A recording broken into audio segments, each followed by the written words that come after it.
በተለያዩ አጋጣሚዎች በቀን ተቀን ህይወታችን በተለያዩ ምክንያቶች ስትረስድ ልንሆን እንችላለን። ምናልባት በስራ ሊሆን ይችላል፣ በኑሯችን ሊሆን ይችላል፣ በቤተሰብ ምክንያት ሊሆን ይችላል፣ በጓደኛ ሊሆን ይችላል፣ በሀገር ጉዳይ ሊሆን ይችላል። ብቻ በተለያዩ መንገዶች ስትረስድ እንሆናለን። ስትረስ ደግሞ መሆን ኖርማል ነው። ሰውነታችን ሪስፖንስ የሚያደርግበት ወይ ነው አይደለም? ችግሩ ግን የሚመጣው መች ነው? ስትረስን ሪሊፍ ሳናረግ ስንቀር ነው። ስትረስ ሲበዛ ምንድን ነው የሚያመጣቸው ችግሮች? አንደኛ እንቅልፍ ማጣት፣ ሁለተኛ ከልብ ጋር የተያያዘ ችግር፣ የልብ ምታችን ይፈጥናል፣ ደም ግፊታችን ይጨምራል። ይሄ በየጊዜው ሲሆን ለበሽታ ያጋልጠናል ማለት ነው። ስለዚህ ዛሬ የማሳያችሁ ቴክኒክ እኔ በጣም ለብዙ ጊዜ የተጠቀምኩበት የጠቀመኝ ቴክኒክ ነው። አብራችሁ ተከታተሉኝ። አሁን የማሳያችሁ ቴክኒክ ኢኤፍቲ ኢሞሽናል ፍሪደም ቴክኒክ ወይም ደግሞ ታፒንግ በመባል ይታወቃል። ይህ ቴክኒክ በአኪፓንክቸር ኤንሸንት ሜዲሲን ኢንስፓየርድ የሆነ ሲሆን በ1990ዎቹ አካባቢ የተጀመረ ሞደርን ቴክኒክ ነው። አንዳንድ ጥናቶች እንደሚያሳዩት ታፒንግ በምንሰራ ጊዜ ሰውነታችን ወይም ደግሞ ነርቨስ ሲስተማችን ስትረስን የሚያረጋጋ ወይም ሰውነታችንን የሚያረጋጋ ሆርሞኖች ሪሊዝ እንዲያደርግ ሰፖርት ያደርገዋል ይላሉ።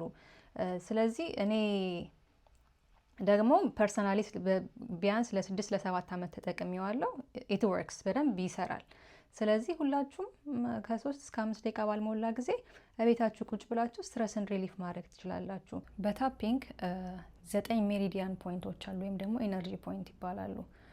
የመጀመሪያው እዚህ መዳፋችን ጎን ነው።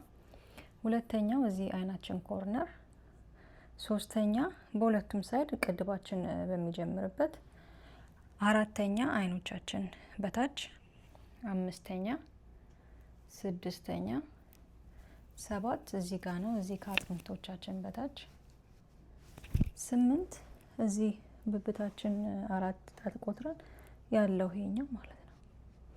9ኛው ደግሞ እዚህ መሀል አናታችን ላይ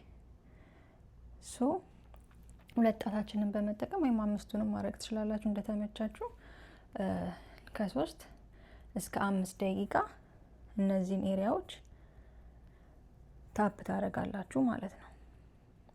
ከፈለጋችሁ አንዱን ሳይድ ከዛ የሚቀጥለውን ሳይድ ማድረግ ትችላላችሁ።